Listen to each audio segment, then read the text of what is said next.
SIR जो है ये बिल्कुल होना चाहिए, पूरे देश में होना चाहिए और एक निश्चित अवधि पे होना चाहिए, तकरीबन 5 साल पे होना ही चाहिए। ममता बनर्जी अभी ही हार मान ली है कि अगर एसआईआर कंप्लीट हो गया तो हम पश्चिम बंगाल हाथ से निकल जाएगा। अखिलेश भी परेशान हो रखे हैं कि जितने राष्ट्र विरोधी पार्टी है वो अभी एसआईआर का विरोध कर रहे हैं और जिसने देशभक्त हैं और जो राष्ट्रवादी हैं वो एसआईआर का समर्थन कर रहे हैं। जनता परेशान नहीं है, परेशान वो हैं, वो पार्टियां हैं, वो या नेता हैं जो राष्ट्र के विरुद्ध काम कर रहे हैं, जिसमें ममता बनर्जी का सबसे पहला नाम आ रहा है। इस टाइम पे कुछ भी करते हैं तो साफ सुथरा करके कुछ भी करते हैं। तो इलेक्शन जो होगा ये बहुत बड़ा पर्व है देश का और इसके लिए जितना बड़ा हम बिहार में छठ को मानते हैं उतना ही बड़ा हम इसको मानते हैं, चुनाव को। तो इसलिए एसआईआर होना चाहिए और बहुत अच्छे तरीके से होना चाहिए। तो बिल्कुल बिल्कुल प्रचंड बहुमत आने वाली है बीजेपी की। इस बार एसआईआर जैसे ही होगा ये ममता बनर्जी इस बार मतलब इस बहुमत से मतलब हार जाएगी। नमस्कार, मैं शिवम चौबे और आप देख रहे हैं सौगंध टीवी।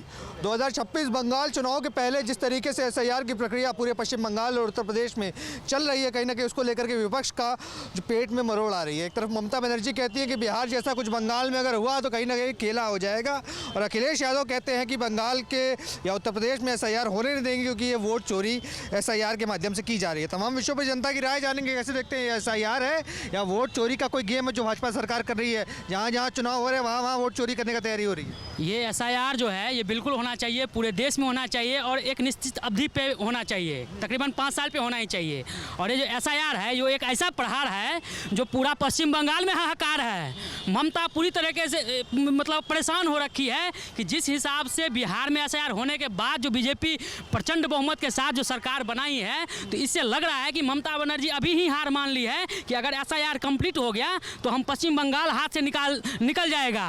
और उसी को देखते हुए अखिलेश भी परेशान हो रखे हैं कि जितने राष्ट्र विरोधी पार्टी है वो अभी एसआईआर का विरोध कर रहे हैं और जिसने देशभक्त हैं और जो राष्ट्रवादी हैं वो एसआईआर का समर्थन कर रहे हैं। बिहार में एसआईआर हुआ, 65 लाख वोट जो था अवैध वो कट गया, लेकिन एक भी आदमी नहीं आया कहने के लिए कि हमारा वोट कटा है। तो इससे जनता परेशान नहीं है, परेशान वो हैं, वो पार्टियां हैं, वो या नेता हैं जो राष्ट्र के विरुद्ध काम कर रहे हैं, जिसमें ममता बनर्जी का सबसे पहला नाम आ रहा है इस टाइम पे। तो एसआईआर होना चाहिए और गहन तरीके से होना चाहिए। पर वो पूछ रहे हैं कि बंगाल के चुनाव के पहले बंगाल में, फिर उसके उत्तर प्रदेश का नंबर है तो उत्तर प्रदेश में, अन्य राज्यों को क्यों लेट की जा रही है? क्यों पहले इन्हीं राज्यों को किया जा रहा है? क्योंकि चुनाव है, चुनावी फायदे के लिए किया जा रहा है? बिल्कुल नहीं, चुनाव है इसलिए तो ये हमारा जो चुनाव आयोग है उनका कहना है कि चुनाव जो होना चाहिए एक निष्ठापूर्ण तरीके से जो भारत के वैध नागरिक हैं उन्हीं का होना चाहिए।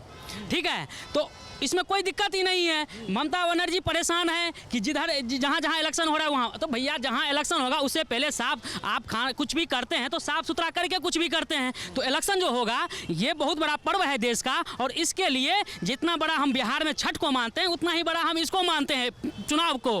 तो इसलिए एसआईआर होना चाहिए और बहुत अच्छे तरीके से होना चाहिए। लेकिन क्या लगता है जिस तरीके के परिणाम हुए आए बिहार के अंदर, क्या बंगाल में एसआईआर होगा तो वैसे ही परिणाम देखने को मिलेंगे या कुछ अंतर देख रहे हैं? बिल्कुल बिल्कुल बिल्कुल बिल्कुल प्रचंड बहुमत आने वाली है बीजेपी की, क्योंकि एसआईआर होने के बाद बिहार में तो 65 लाख था, यहाँ तो हमको लग रहा है कि 2, 4, 5, 6 करोड़ हैं जो कम से कम 150 सीटों पे एक तरफा ममता बनर्जी को जितवा देती है और बाकी सीटों पे तो ये तो बूथ कब्जा करके जीत जाती है। इस वजह से इस बार एसआईआर जैसे ही होगा ये ममता बनर्जी इस बार मतलब इस बहुमत से मतलब हार जाएगी, ये गिर जाएगी, बर्बाद हो जाएगी। इनका कहीं कोई रास्ता नहीं रहेगा। बंगाल नहीं, इससे देश छोड़कर इसको बांग्लादेश भागना पड़ जाएगा। 1, 2, 3 लिख के ले लीजिए।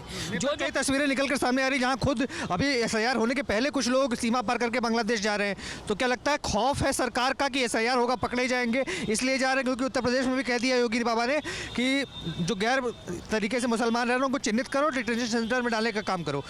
किस तरीके से देख रहे हैं? देखिए, आप कुछ लोग बोल करके बहुत गलत बोलिए, कुछ लोग नहीं, बहुत सारे लोग, क्योंकि मेरा वहाँ जानकार बंगाल में रहते हैं, पश्चिम बंगाल कलकत्ता में रहते हैं, तो वो बताते हैं कि जहाँ जहाँ मतलब बहुत सारे लोग रहते थे, 250, 500 एक कॉलोनी में रहते थे, अब वही 25-50 रहने लग गए हैं। धीरे धीरे सब खाली करके चले गए हैं। बांग्लादेश की बॉर्डर पर मैं मोबाइल में देखता हूँ तो लंबी लाइन लगी पड़ी है, भागने की तैयारी है, रो रहे हैं, चिल्ला रहे हैं कि अगर हमको भारत में नहीं रखना था तो कांग्रेस और ममता बनर्जी क्यों हमको पढ़ा के रखे, बहला करके रखे, वोट बैंक के कारण आज उनका जिंदगी बर्बाद कर दिया। मैं यहाँ से कहना चाहता हूँ, पूरे देशवासियों को कहना चाहता हूँ, जो भी अवैध भारतीय हैं कृपा करके आप देश छोड़ के चले जाएं, अन्यथा थोड़े दिन के बाद शूट एंड साइट का ऑर्डर निकालेंगे सरकार, तभी ये भागेंगे। क्योंकि अभी ये क्या करते हैं, जिस राष्ट्र में एसआईआर होता है वहाँ से भाग के दूसरे राज्य में रह जाते हैं, फिर वहाँ से वहाँ चले जाते हैं, वहाँ से वहाँ चले जाते हैं। तो मैं तो सरकार से यही अनुरोध करूँगा, विनती करूँगा कि आप एक निश्चित अवधि के बाद शूट एंड साइट का ऑर्डर निकाल दीजिए। चाहे सबूत दिखाओ, चाहे गोली खाओ, चाहे भारत से बाहर जाओ, 3 काम में से एक काम करो, यही उचित है देश के लिए और देशवासियों के लिए। अन्यथा हमारा देश गजवाए हिंद होने से कोई नहीं बचा सकता। आप देख रहे हैं सौगंध टीवी, सौगंध वतन की।